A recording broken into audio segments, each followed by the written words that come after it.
नमस्कार दोस्तों, युक्ति आईएएस में आपका हार्दिक स्वागत है। आज है 9 मई और आज मैं मॉडर्न हिस्ट्री के टॉपिक पे डिस्कशन करूँगा। और हमने एक प्लान किया है कि आधुनिक भारत का इतिहास, जो आने वाली परीक्षाएं जैसे कि यूपीएससी की परीक्षा हो, चाहे वो स्टेट पीसीएस की परीक्षा हो, तो हम एक नए अप्रोच के साथ कुछ क्रिएटिव करने की कोशिश करेंगे टॉपिक वाइज। और रोज़ एक एक टॉपिक आपको सब्जेक्ट से रिलेटेड, जैसे हिस्ट्री का है तो हिस्ट्री का टॉपिक मिलेगा, पॉलिटी का है तो पॉलिटी का टॉपिक मिलेगा आपको। तो हम प्रयास करेंगे कि जैसे ही हमारी परीक्षाएं स्टार्ट हों, हम एक अच्छे तरीके से अपनी तैयारी को कर सकें। तो इन्हीं सब शब्दों के साथ मैं अपने शब्दों को स्टार्ट करता हूं, अपने लेक्चर को स्टार्ट करता हूं। ये हमारा संस्थान का नंबर दिया हुआ है, ठीक है।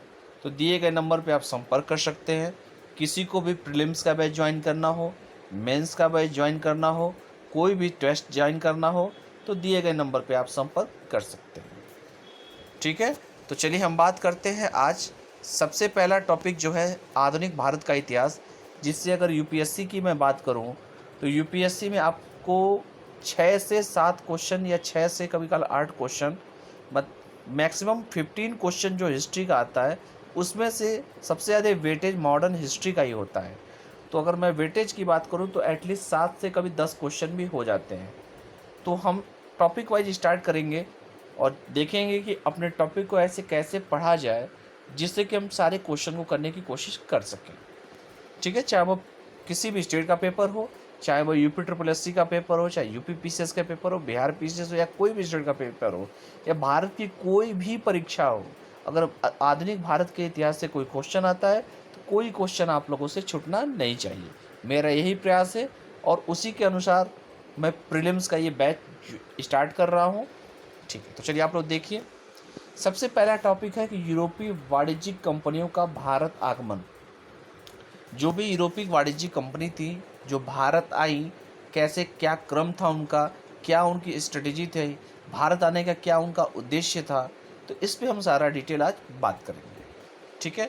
तो अपना समय गवाए हुए बिना स्टार्ट करते हैं। सबसे पहले बात करते हैं, सबसे पहले पुर्तगालियों का आगमन हुआ था।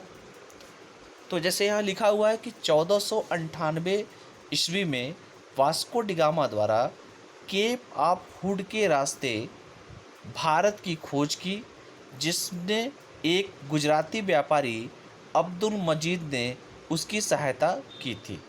तो जो पुर्तगालियों का जो भारत आगमन था, तो इसमें यही बताने का आपका कोशिश किया गया है कि 1498, जैसे यह फैक्चुअल डेटा जो है वही इम्पॉर्टेंट होते हैं प्रीलिम्स के पॉइंट ऑफ व्यू से। तो अगर आप देखें पुर्तगालियों का आगमन जो है, अगर उस कॉन्सेप्ट पे मैं बात करूं तो आपको जितने भी मैं वन लाइनर जो फैक्ट बताऊंगा, जैसे 1498 में वास्को डिगामा द्वारा केप ऑफ हुड के रास्ते भारत की खोज की, जिसमें एक गुजराती व्यापारी जो थे अब्दुल मजीद ने उसकी सहायता की, ठीक है। सर्वप्रथम वास्को डिगामा कालीकट पहुंचा। कालीकट वो जगह है जो वर्तमान में जिसे केरल कहते हैं। कालीकट पहुंचा और जहां पर एक हिंदू शासक जेबरिन ने उसका स्वागत किया। अगर ये पूछे कि सबसे पहले कहाँ पहुंचा, तो कालीकट पहुंचा। और कौन सा हिंदू शासक ने उसकी मदद की, तो हिंदू शासक जेबरिन ने उसका स्वागत किया। लेकिन कालीकट के समुद्र तटों पर पहले से ही व्यापार कर रहे अरबों ने वास्को डिगामा का विरोध किया, ठीक है। वास्को डिगामा प्रथम पुर्तगाली तथा प्रथम यूरोपीय यात्री था। यानी वास्को डिगामा क्या था, प्रथम पुर्तगालीज भी था, पुर्तगीज भी था और प्रथम यूरोपीय यात्री भी था, ठीक है। भारत से व्यापारिक संबंधों की स्थापना हेतु पुर्तगालियों ने पूरब के साथ व्यापार के लिए एक कंपनी बनाया, ठीक है। तो इसमें क्या है कि भारत से जो व्यापार ट्रेड करने के लिए, रिलेट करने के लिए पुर्तगालियों ने पूरब के साथ, पूरब कौन, हम लोग, ठीक है, तो पूरब के साथ एक व्यापार के लिए एक कंपनी बनाया। वास्को डिगामा जब दूसरी बार भारत कब आया, 1502 ईस्वी में भारत आया। पुर्तगालियों ने पूर्वी जगत से व्यापार करने के लिए 1503 ईस्वी में कोचीन में अपने पहले दुर्ग की स्थापना की। ये भी इम्पोर्टेंट है कि सबसे पहले दुर्ग की स्थापना कहाँ पे किया गया था? 1503 ईस्वी में कोचीन में पहले दुर्ग की स्थापना पुर्तगालियों ने किया था। किस पर्पज के लिए किया था? व्यापार करने के लिए। ठीक है।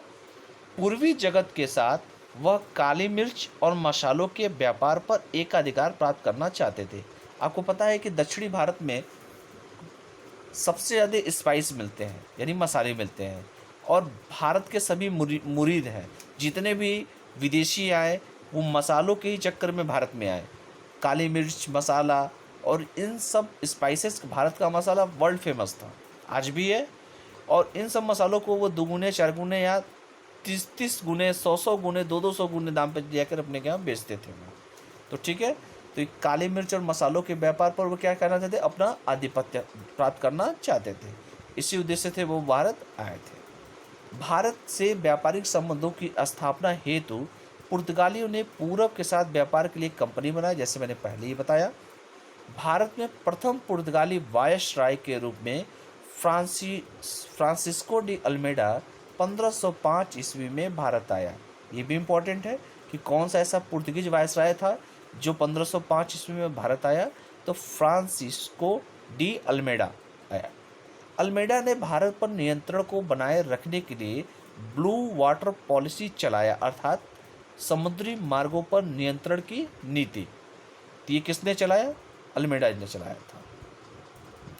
पुर्तगालियों का सबसे लोकप्रिय गवर्नर की अगर बात किया जाए, अल्फांसो दी अबूलबर्ग था, जिसे पुर्तगाली साम्राज्य का वास्तविक संस्थापक माना जाता है।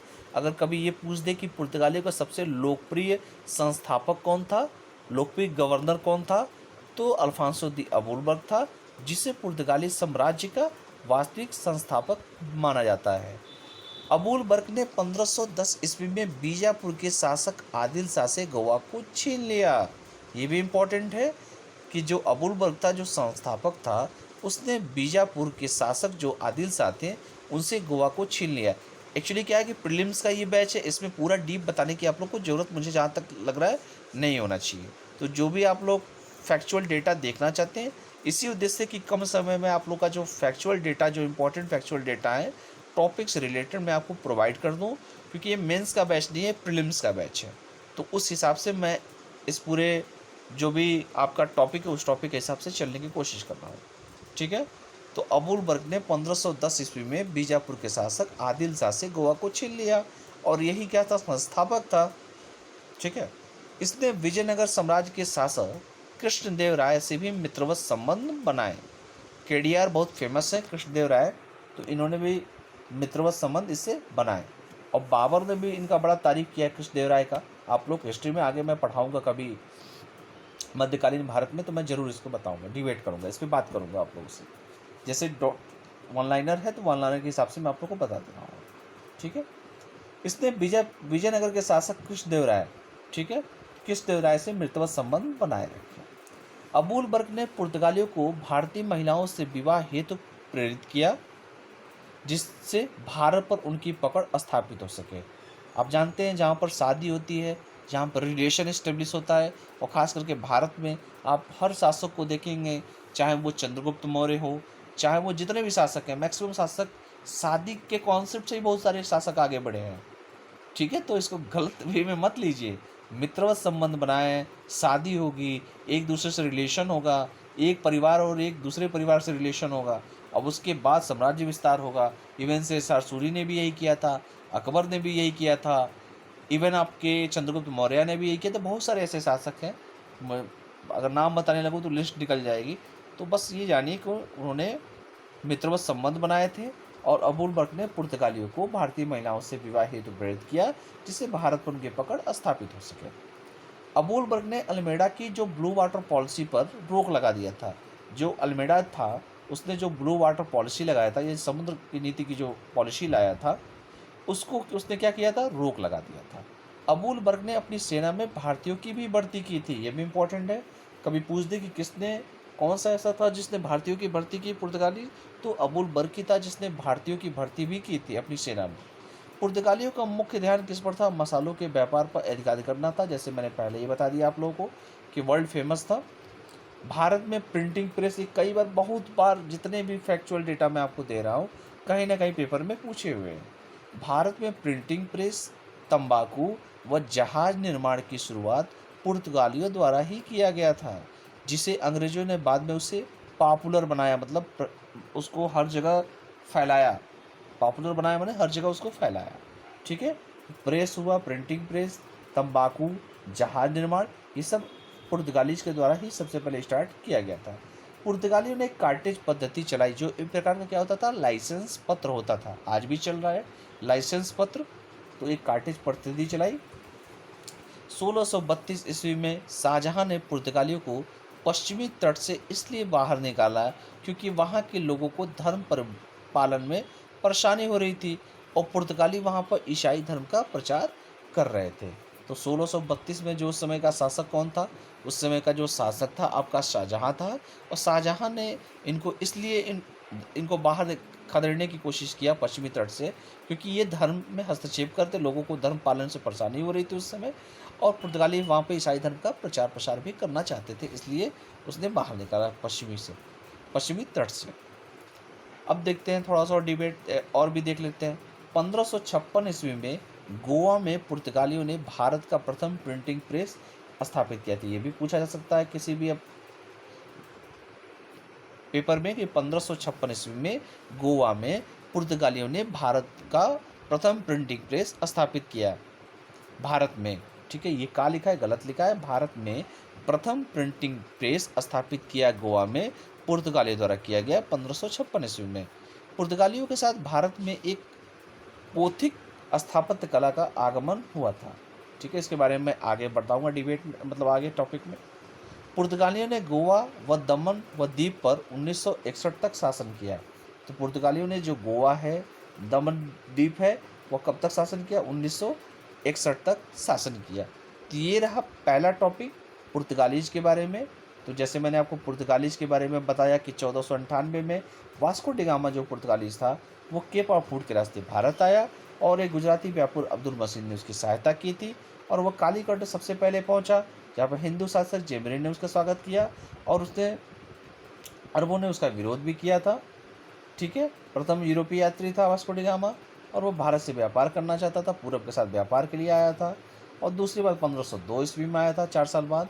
और पुर्तगाल ने 1503 में कोचीन में अपने पहले दुर्ग की स्थापना पुर्तगीज ने की, ये भी बताया मैंने आपको। और पूर्वी जगत के साथ वो काली मिर्च और मसालों के मेन स्पाइस, जैसे मैंने बताया कि स्पाइस बहुत फेमस था, इस यहाँ से आते थे, लेते और अपने यहाँ जाते थे, उसको कई कई सौ गुने दाम पे बेचते थे। ये बात हर जगह, हर डिबेट, हर जगह उसमें कंपटीशन चलने लगा। तो आगे उसके बारे में पूरा डिटेल में बताऊंगा आप लोगों को। भारत से व्यापारिक संबंधों के स्थापना पुर्तगालियों ने पूर्व के साथ बताया। दूसरा जो पुर्तगाली वायसराय था फ्रांसिस अल्मेडा था। 1505 में अल्मेडा ने एक ब्लू वाटर पॉलिसी बनाई थी, जैसे मैंने आप लोग को बताया। और फिर क्या था, पुर्तगालियों का सबसे लोकप्रिय गवर्नर अबुलबर्ग था, जिसने पुर्तगाली का वास्तविक संस्थापक कहा जाता है। और बीजापुर के शासक से इसने गोवा छीन लिया, कृष्णदेवराय से मित्रवत संबंध किया, फिर शादी का भी प्रस्ताव रखा, प्रेरित किया। और वो शादी, अबुलबर्ग ने अल्मेडा की ब्लू वाटर पॉलिसी को बदल दिया। इसने अपनी सेना में भर्तियों की पुर्तगालियों का मुख्य दान जैसे बताया कि मसालों पर था, प्रिंटिंग प्रेस, जहाज रानी, तंबाकू, सब उसको पुर्तगाली द्वारा लाया गया। अंग्रेजों ने उसे उस प्रसिद्धि दिलाया, हर जगह प्रचार प्रसार किया, पॉपुलर बनाया। और एक कार्टेज पद्धति पुर्तगाली द्वारा चलाई जो लाइसेंस प्राप्त होता था। 1632 ईस्वी में शाहजहां ने पुर्तगाली को बाहर इसलिए किया कि पश्चिमी तट पर से बाहर इसलिए निकाला क्योंकि वहाँ के लोगों को धर्म पालन में परेशानी हो रही थी और पुर्तगाली अपना धर्म प्रचार, ईसाई धर्म का प्रचार करना चाहते थे, ये भी बताया आपको। 1556 में गोवा में पुर्तगालियों ने भारत की प्रथम प्रिंटिंग प्रेस स्थापित किया, ये भी बताया गया आपको। एक पोथिक स्थापत्य कला का आगमन हुआ, ये भी मैंने आपको बताया। तो जितना भी था ये पुर्तगालीज के बारे में पूरा डिटेल है। पुर्तगालियों ने गोवा दमन द्वीप पर 1961 तक शासन किया। तो ये पूरा का पूरा आपका पुर्तगाली से रिलेटेड कोई भी क्वेश्चन होगा तो आप इस पुर्तगाली से रिलेटेड सारे क्वेश्चन कर सकते हैं। तो इन्हीं शब्दों के साथ मैं आज पुर्तगाली जो आपको पूरा डिटेल मैंने बताया, जो ऑनलाइन फैक्ट थे आपको बताया, तो ऐसे ही करके आगे जो आने वाले हैं, डच हैं, अंग्रेज हैं, फ्रांसीसी हैं, सारा का सारा पूरा टॉपिक बाय टॉपिक, एक छोटे छोटे टॉपिक में हम अपने रोज़ डेली ऐसे टॉपिक करते रहेंगे, ताकि जैसे ही हमारा प्रीलिम्स का एग्जामिनेशन कोई भी स्टेट का हो, चाहे यूपीएससी का हो, आप उस लायक हो जाएं, अपनी तैयारी को उस लेवल पे ला दें, ताकि आप सारे पेपर को क्वेश्चन को सॉल्व कर सकें और अपनी सफलता को प्राप्त कर सकें। तो इन्हीं सब शब्दों के साथ मैं अपने शब्दों को समाप्त करता हूँ और जाते समय बस लास्ट कमेंट यही कहूँगा कि कोई भी स्टूडेंट अगर हम लोगों से जुड़ना चाहता है तो ये हमारा यूट्यूब का लिंक है, व्हाट्सअप का लिंक है, टेलीग्राम का लिंक है, फेसबुक का लिंक है। आप डिस्क्रिप्शन बॉक्स में जाएंगे और आप युक्ति आई से सीधे जुड़ सकते हैं। अगर कोई भी कोर्स ज्वाइन करना हो, कोई भी स्टेट पीसीएस चाहे यूपीएससी का टेस्ट सीरीज ज्वाइन करना हो तो दिए गए नंबर पर आप संपर्क कर सकते हैं। तो इन्हीं सब आशाओं के साथ मैं आज का पहला टॉपिक ख़त्म करता हूँ। अगले दिन कल दूसरे टॉपिक पे फिर आएंगे। टॉपिक मतलब ये टॉपिक तो यही रहेगा, लेकिन पुर्तगालीज के बाद कौन आए उस पर डिबेट करूँ, बात किया जाएगा। तो चलिए आज के लिए बस इतना ही। स्वस्थ रहिए, मस्त रहिए और पढ़ाई करते रहिए।